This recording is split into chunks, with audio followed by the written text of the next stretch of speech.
I do want to do one thing before we leave here tonight. I do want to ask you to look at a verse. Esther. Go to the book of Esther, if you would please. Esther chapter 8. I think we're all familiar with the story of Esther. Esther was that woman that was raised up for such a time as this.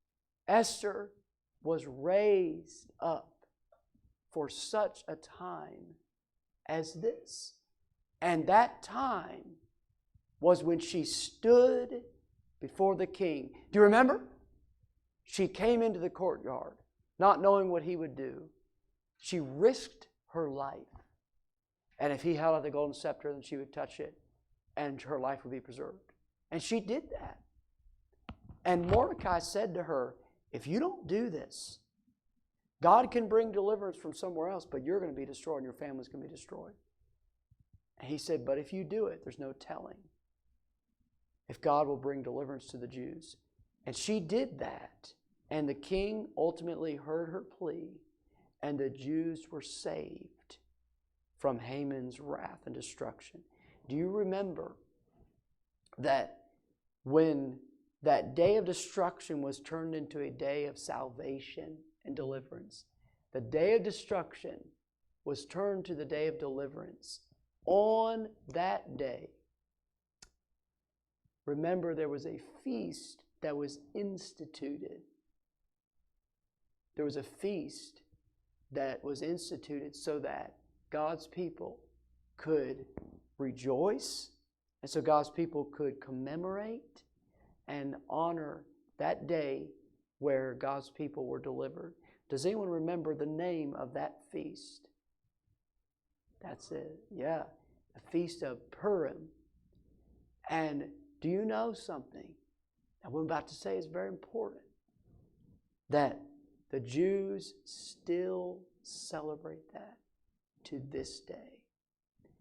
And I believe that God, as He works through this, and we celebrate the day of the Bible, that we'll be celebrating that for generations to come, being reminded of the miracles that God did. I'm telling you, God is doing great things. And it's not by accident that all this has happened. And I haven't done it. No one has done it. He's used people.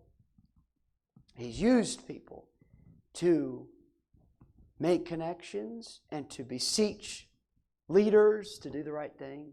But ultimately, God did it. And He is doing it. Esther chapter 8, look at what it says here. Because remember, everything was turned around for the favor of the Jews. And Esther chapter 8, in verse number 12, notice here that there was a proclamation being made.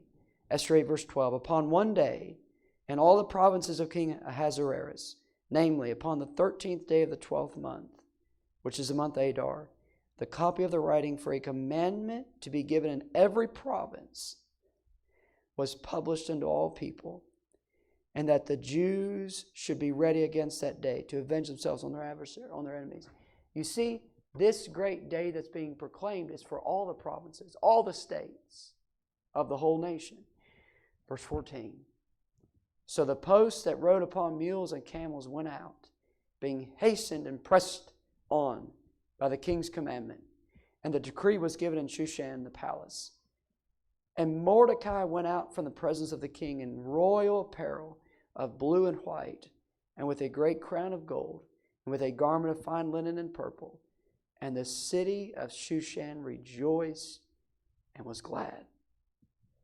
The Jews had light and gladness and joy and honor, and in every province and in every city, whithersoever the king's commandment and his decree came, the Jews had joy and gladness, a feast and a good day. And many of the people of the land became Jews, for fear of the Jews came upon them. And then go to Esther chapter 9, and look how he says here in verse number 25. Esther chapter 9, verse 25. But when Esther came before the king, he commanded by letters that his wicked device, that is Haman's, which he devised against the Jews, should return upon his own head, and that he and his sons should be hanged on the gallows. Wherefore they called these days Purim, after the name of Pur. Therefore, for all the words of this letter, and of that which they had seen concerning this matter, which had come unto them, the Jews ordained and took upon them, upon their seed, and upon all such as joined themselves unto them, so as it should not fail, that they would keep these 2 days, according to their writing, and according to their appointed time every year, and that these days should be remembered and kept throughout every generation, every family, every province, and every city, and that these days of Purim should not fail from among the Jews, nor the memorial of them perish from their seed. Then Esther the queen, daughter of Abihail, and Mordecai the Jew, wrote with all authority to confirm this second letter of Purim. And he sent the letters unto all the Jews to the 127 provinces of the kingdom of Ahasuerus, with words of peace and truth, to confirm these days of Purim in their times appointed, according as Mordecai the Jew and Esther the queen had enjoined them, and as they had decreed for themselves and for their seed the matters of the fastings and their cry. And the decree of Esther confirmed these matters of Purim, and it was written in the book. Do you see 2 things happen? The king proclaimed it, and it was written down. We need the president to declare the day of the Bible, and it's already been written down, and it's archived forever.